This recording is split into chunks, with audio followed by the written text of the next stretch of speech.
Good morning बच्चों। आइए हम लोग कक्षा 7 गणित के कुछ अभ्यास लगाते हैं। अभ्यास है हमारा 1A, एक्सरसाइज 1A है, जो कि परिमेय संख्याओं के बारे में है, जिन्हें हम अंग्रेजी में कहते हैं रैशनल नंबर्स। आज हम परिमेय संख्याओं के बारे में पढ़ेंगे। परिमेय संख्याएं क्या होती हैं? परिमेय संख्याएं वो होती हैं जिन्हें हम बटे के रूप में लिख सकें, जिन्हें हम अंश वटे हर के रूप में लिख सकें। अंश को कहते हैं न्यूमरेटर, हर को कहते हैं डेनोमिनेटर, या जिसे हम x बटे वाई के रूप में लिख, यानी जिसे हम भिन्न के रूप में लिख सकें। मान लीजिए 2/3 है, तो ये परिमेय संख्या है। परिमेय संख्या दो तरीके की होती हैं। परिमेय संख्याओं के दो प्रकार होते हैं, एक ऋणात्मक परिमेय संख्या, एक धनात्मक परिमेय संख्या। ऋणात्मक परिमेय संख्या ये है, धनात्मक परिमेय संख्या ये है। अब धनात्मक परिमेय संख्या ये भी हो जाएगी जब दोनों तरफ माइनस लगा होगा, -2/-3, तो ये भी धनात्मक परिमेय संख्या है। सभी भिन्न परिमेय संख्याएं होती हैं, लेकिन सभी परिमेय संख्याएं भिन्न नहीं हो सकती, ये हमें ध्यान देना है। सभी भिन्न परिमेय संख्याएं होती हैं, लेकिन सभी परिमेय संख्याएं भिन्न नहीं हो सकती हैं। और सभी पूर्णांक परिमेय संख्या होते हैं। तो ये 3 क्वेश्चन है, इसे आप लिख लें अपने उसमें। थोड़ा सा वीडियो बड़ा हो सकता है, लेकिन आप परेशान ना हो। हम लोग चलते हैं अपने अभ्यास की तरफ। हमारा अभ्यास है एक्सरसाइज 1A। तो 1A का पहला क्वेश्चन चलिए हम देखते हैं। तो हमारा पहला क्वेश्चन है, निम्न पूर्णांकों को परिमेय संख्याओं के रूप में व्यक्त करो जिसका हर एक है। जिसका हर एक है, तो इसे यानी इतनी संख्याएं हमें पूर्णांक दिए गए हैं, तो इसमें बटे में 1 लगा देना है, वो हमारी परिमेय संख्या हो गई। तो पहला क्वेश्चन मेरा -7/7 है, तो इसको हम परिमेय संख्या के रूप में कैसे लिखेंगे? तो -7/1, ये हमारा उत्तर हो गया। दूसरा है 11 यानी 11, तो इसके बटे 1 करते हैं, तो 11/1 यानी 11/1। फिर हम लिखेंगे 27 को लिख देंगे 27/1। फिर लिखेंगे हम -45, तो इसको लिख देंगे -45/1। फिर लिखेंगे 71, तो बराबर 71/1। ये हमारा पहला क्वेश्चन हो गया। आइए हम दूसरा क्वेश्चन देखते हैं। अगला क्वेश्चन मेरा है कि -4/5 को ऐसी परिमेय संख्या में व्यक्त कीजिए जिसका अंश है -8। अब हमें व्यक्त किसको करना है? हमारा मेन क्या है मुद्दा? -4/5। अब इसके अंश को, पहला क्वेश्चन, जिसका अंश 8 हो, जिसका अंश 8 हो, क्वेश्चन नंबर काट कर रहे हैं, जिसका अंश 8 हो। तो देखिए मेरे प्यारे बच्चों, -4/5 है। अब इसके अंश को हमें 8 बनाना है, तो 8 बनाना हम कितने का गुणा करना पड़ेगा ये आपको मालूम होना चाहिए। तो 4 को 8 बनाने में 2 का गुणा करना पड़ेगा, 4 दूनी 8। लेकिन ये माइनस के 8 बनेंगे, क्योंकि माइनस का प्लस का गुणा होगा तो माइनस के 8 बनेंगे। लेकिन एक चीज ध्यान दे लें कि जब हम माइनस का गुणा माइनस में करते हैं तो वो प्लस हो जाता है, और जब प्लस का गुणा हम माइनस में करते हैं तो माइनस रहता है, और जब प्लस का गुणा हम प्लस में करते हैं तो प्लस ही रहता है। ये चीज आपको ध्यान देनी है। जैसे -4 का हम +1 में गुणा करेंगे तो माइनस और प्लस का गुणा माइनस रहेगा, तो माइनस में उतना नहीं, इनसे प्लस में 8 होना चाहिए। इसका मतलब हमें माइनस का गुणा करना पड़ेगा। तो यानी -2 का जब हम ऊपर नीचे हम गुणा कर देंगे, देखिए एक जगह गुणा हम नहीं कर सकते, भिन्न बदल जाएगी, परिमेय संख्या चेंज हो जाएगी। -4/5 ही रहना चाहिए। अब इसका जब हम गुणा करेंगे तो 2 चौकू 8, यानी -4 गुणित -2/5 गुणित -2 बराबर 4 दूनी 8। और माइनस माइनस हमने पहले ही बता दिया, माइनस होना, जब माइनस हो रहा है तो प्लस उत्तर आएगा। तो 4 दूनी 8 ऊपर हो गया, और नीचे 5 दूनी 10, माइनस के 10 रहे। तो ये हमारा पहले सिर्फ का उत्तर हुआ। अभी इसमें 3 सवाल और बचे हैं, एक सवाल आप लोगों के लिए देंगे, एक हम बताएंगे। तो इसका क्या होगा? 8/-10। देखिए ये 4/5 के ही बराबर है ये संख्या, ये इसके समतुल्य है। क्योंकि इसे जब हम काट देंगे तो 4 2 से काटे, 2 चौकू 8 और 2 पंजे 10, तो -2 4/5 ही रहेगा। तो कहने का मतलब हमारा ये है कि तिगड़िमबाजी इसमें थोड़ा सा हल्का सा ध्यान देना है। अब जैसे खा नंबर क्वेश्चन है, ये खा नंबर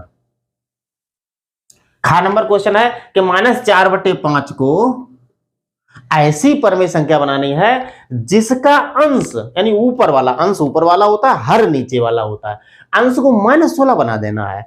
तो -16 में कैसे बनाना है? माइनस पहले से यानी प्लस का गुणा होगा, माइनस पहले से है और उत्तर का ही माना है माइनस में, तो माइनस में है तो माइनस पहले से, तो प्लस का गुणा हो जाना है। तो +4 का जब हम गुणा कर देंगे, ऊपर नीचे दोनों गुणा करना पड़ेगा, तो बराबर 4 चौकू 16, तो -16 बटे 5 चौकू 20, ये आपका उत्तर हो गया। प्यारे बच्चों, आशा है कि आप अगला क्वेश्चन लगा सकते हैं। जैसे -4 बटे 5 को 20, अंश को 20 कर देना, तो 5 को ऊपर नीचे गुणा कर लेंगे, तो ये -5 का गुणा कर लेंगे ऊपर नीचे गा वाले में। और इसमें -24 बनाने के लिए ऊपर नीचे 6 का +6 का गुणा होगा। तो ये क्वेश्चन आपका पूरा हुआ। अगला क्वेश्चन हम जल्दी जल्दी देखते हैं। अगला क्वेश्चन नंबर 2 के बिल्कुल सेम है, वहां अंश था, यहां हर है। -3/7 को ऐसी परमेय संख्या में व्यक्त करो जिसका हर है। अब इसमें 4 क्वेश्चंस हैं, 1 2 3 4, यानी कि जिसका अंश जिसका हर 7 है, यानी -3/7 को ऐसी संख्या में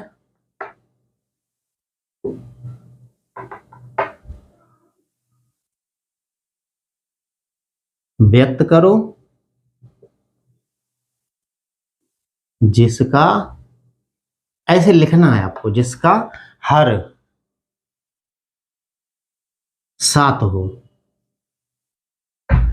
तो देखिए हमें कुछ गुणा करना पड़ेगा। तो देखिए 7 यहां पहले से है, तो यानी हम -3/7 है, तो इसका हम क्या करेंगे, -3/7 ऊपर नीचे 1 का ही गुणा होगा, तो बराबर -3/7, 3 एकम 3, 7 एकम 7। ये आपका क्वेश्चन नंबर का हो गया। अब क्वेश्चन नंबर हम खा देखते हैं, यानी कि -3/7 में कितने का गुणा किया जाए कि यहां देखो हर शब्द आया, नीचे वाला हर मतलब नीचे वाला, -14 हो जाए। तो 7 में कितने का गुणा करें कि -14 हो जाए, तो -2 का, 7 दूनी 14 होता है, लेकिन प्लस का 2 का करेंगे तो प्लस का 14 होगा, तो हमें माइनस का गुणा करना है। तो यहाँ पे -2 का ऊपर गुणा कर दो और -2 का नीचे गुणा कर दो, तो बराबर 3 दूनी 6 और माइनस माइनस प्लस हो गए, माइनस माइनस प्लस हो गए, और 7 दूनी 14 माइनस के, तो बराबर 6/-14। इसे आप सरल करेंगे तो यही आ जाएगा। आशा है कि आप लोग समझ में आया होगा। क्वेश्चन नंबर जल्दी जल्दी हम गा भी देख लेते हैं।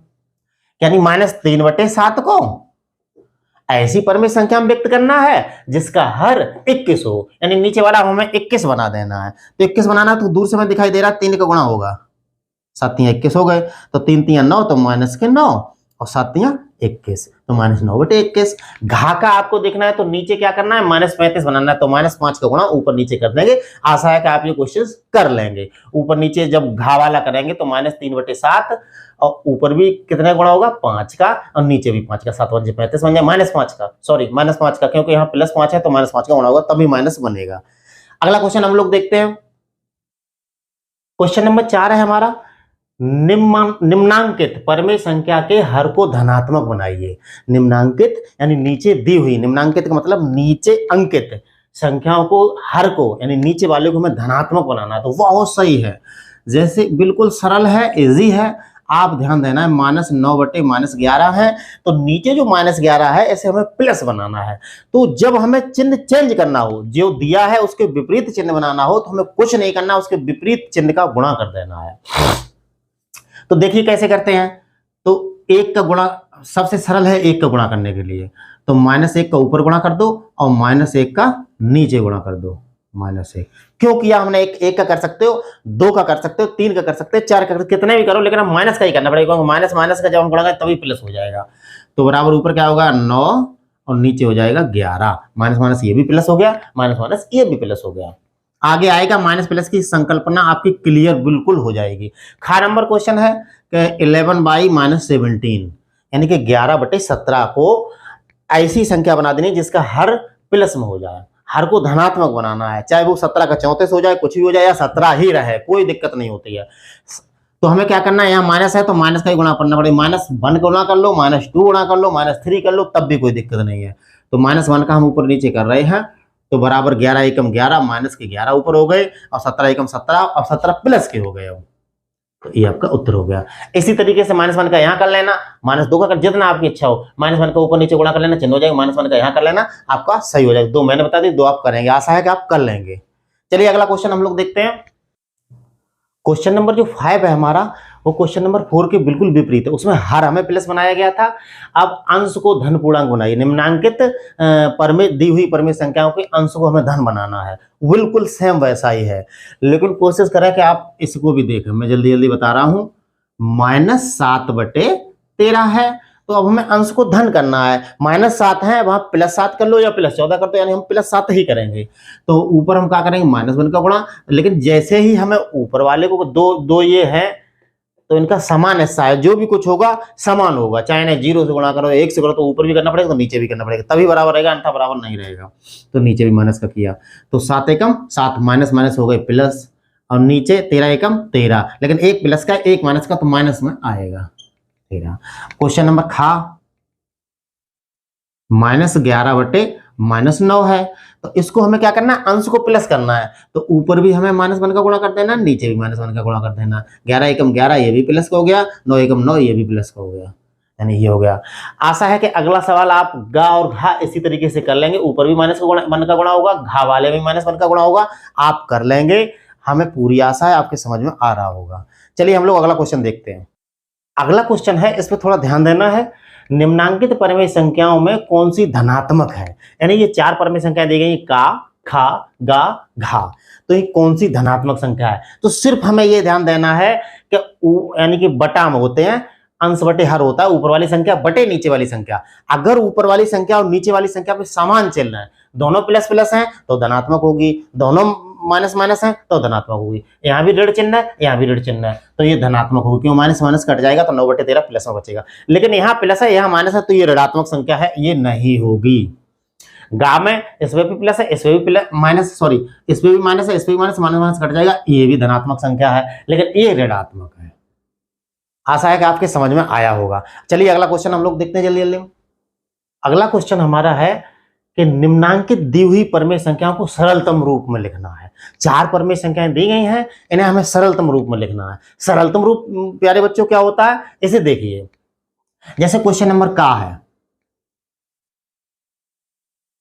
सरलतम रूप का मतलब है छोटे रूप में। तो अब देखिए, इसको हमें छोटा रूप बनाना है, तो इसमें हमें किसी संख्या का भाग देना पड़ेगा। अभी तक गुणा किया था, अब हमें भाग देना है, लेकिन ऐसी संख्या का भाग देना है तो उस संख्या को ऊपर भी भाग जाना चाहिए और नीचे भी भाग जाना चाहिए। तो मैंने देखा, देखिए लिखेंगे हम ऐसे, का सरलतम रूप बराबर, सरलतम रूप -9 है और नीचे 21 है, तो इसमें हम देखें कि 3 का भाग दोनों में जा रहा है, इसमें भी 3 का जा रहा है, इसमें भी जा रहा है, तो ये भाग का चिन्ह है, ये भाग का चिन्ह है। 3/21 बराबर का देना, ऐसा नहीं कि नीचे 7 का दे दो, ये गलत हो जाएगा। जितने का भाग ऊपर जाए उतने के नीचे जाना चाहिए, ये प्रथम और अंतिम शर्त है। तो देखिए 3 का भाग दिया, 3 3 9, लेकिन माइनस में है तो माइनस में आएगा, तो माइनस का 3 बार भाग गया है, 3 आ गया, और 3 का भाग 21 में दिए तो 7 बार आया, 3/7 इसका सरलतम रूप है, किसका, -9/21 का। आशा है कि आपके समझ में आया होगा। चलिए हम आगे देखते हैं, -18/27। देखें, हमें ध्यान से देखना है कि इसमें किस किस का भाग जा रहा है। लिखना ऐसे है, आपको इस तरीके से लिखना है। यहां भी 3 का हमें भाग जाते हुए दिखाई दे रहा है, और यहां भी 3 का भाग दिखाई दे जाते हुए देगा। 3 का भाग दिया 18 में, तो 3 18, माइनस के 6 बार भाग गया। 3 का भाग 27 दिया, 3 9 27, 9 बार भाग गया। अब हमने देखा कि एक बार 3 का और चला जाएगा, तो 3 का हम भाग फिर दे देंगे, ऊपर नीचे दोनों में जा रहा है, तो बराबर 3 दूनी -2 है और -3 है, 3 3 9। अब चाहे तो आप प्लस से प्लस काट देंगे, यानी प्लस से प्लस कट गया, तो बराबर 2/3 भी लिखेंगे हम इसे, या तो -2/-3 लिखिए या 2/3 लिखिए, ये आपका आंसर हो गया। अब इसी तरीके से आप ये 2 क्वेश्चंस करेंगे। अगला और अंतिम को, अब ये क्वेश्चन नंबर 7 हमने इसलिए नहीं बताया कि 7 question is the same of 6 question. जो पिछला क्वेश्चन है उसके बिल्कुल सेम है, बिल्कुल सेम है, आपको वैसे ही करना। अंतिम क्वेश्चन हम लोग देखते हैं, 9वां और 10वां अंतिम क्वेश्चन देखते हैं। अगला क्वेश्चन हम लोग देखते हैं, क्वेश्चन नंबर 9 से रिक्त स्थान की पूर्ति करिए, रिक्त स्थान की पूर्ति करिए। देखिए पहला क्वेश्चन है कि -3/4 बराबर, अब ये साइड और ये साइड बराबर है, हमें सिर्फ क्या करना, पूर्ति करना है। इन्होंने कुछ ना कुछ कार्रवाई की है। देखिए यहाँ 4 थे, यहाँ 20 कैसे आ गए, 4 में कितने का गुणा हुआ जो कि यहाँ 20 आ गए, तो 4 पंजे 20, 5 का गुणा हुआ, लेकिन यहाँ प्लस थे यहाँ माइनस आ गया, इसका मतलब -5 का गुणा हुआ है। -5 का जब गुणा हुआ है तो अब यहाँ देखो ध्यान देने योग्य बात है, -5 का यहाँ गुणा करेंगे और -5 का यहाँ गुणा करेंगे, तो 4 पंजे 20 -20 हो गया, लेकिन ऊपर लिखना है 5 तिया 15, यहाँ भरा जाएगा 15, क्योंकि माइनस माइनस प्लस हो जाएंगे तो 15 भरा जाएगा। पहला क्वेश्चन मेरा हो गया। क्वेश्चन नंबर 9 का हो गया। खा देखें, जैसे -5 बटे -8 है। अब देखें 8 तिया 24 हो गए, यहाँ वो भी प्लस के हो गए, प्लस के हो गए, इसका मतलब 3 का गुणा तो हुआ है, लेकिन -3 का हुआ है। उसके बाद हम लोग देखते हैं -3 का जब हमें नीचे गुणा किया तो ऊपर भी करना पड़ेगा, तो 8 तिया 24 हो गए, अब 5 तिया 15 हो जाएंगे प्लस के। जब ऊपर नीचे माइनस माइनस का गुणा हो रहा है, माइनस माइनस तो दोनों माइनस माइनस प्लस हो जाते हैं। अब 7 बटे -9 है, 7 बटे -9 है, और यहाँ -14 बटे कितना आएगा ये पूछा गया है। तो देखिए 7 से 14 हो गया, इसका मतलब 2 का गुणा हो रहा है, इसका मतलब 2 का गुणा हो रहा है, दूर से पता लग गया। तो नीचे 2 का, नीचे भी 2 का होगा, लेकिन सबसे बड़ी बात 7 प्लस के थे, यहाँ माइनस हो गए, इसका मतलब माइनस के 2 का गुणा हो रहा है। तो 7 दूनी 14 माइनस हो गए, अब 9 दूनी 18, ये भी माइनस का, ये भी माइनस का, प्लस हो जाएंगे 18। ये आपका उत्तर हो गया। यही उत्तर नहीं हुआ, अब गा में तीसरा यहाँ और भरना है। 7 था तो 7 पंजे 35 यानी 5 का गुणा हुआ, तो 9 पंजे 45 -45 होंगे। आशा है कि आपके समझ में आ रहा होगा। उसी तरीके देख लो -8 बटे पता ही नहीं क्या होगा, लेकिन ये भिन्न तो दी गई है, इसके ही बराबर था ये वाली और ये वाली, तो इसी से हम अंदाजा लगाएंगे। जब नीचे 15 है तो यहाँ 15 नहीं है, जब यहाँ 4 है तो यहाँ 4 दूनी 8, इसका मतलब इसमें 2 का गुणा हुआ है, -2 का गुणा, तो -2 का यहाँ गुणा करें तो 15 दूनी 30, तो माइनस के 30 हो जाएंगे। अब 15 चौकू 60 हो गए, यानी मतलब -4 का गुणा हुआ है, 15 चौकू 60 -4 का गुणा हुआ, 15 चौकू 60, तो -4 का यहाँ गुणा करें तो 4 चौकू 16, माइनस के 16, 4 चौकू 16। अब इसे हम सरल भी कर सकते हैं, वो आप जानते ही होंगे कैसे करेंगे। आशा है कि आपके समझ में आया हो। वीडियो अच्छा लगा हो तो आप लाइक और सब्सक्राइब अवश्य करें मेरे चैनल को। जय हिंद बच्चों।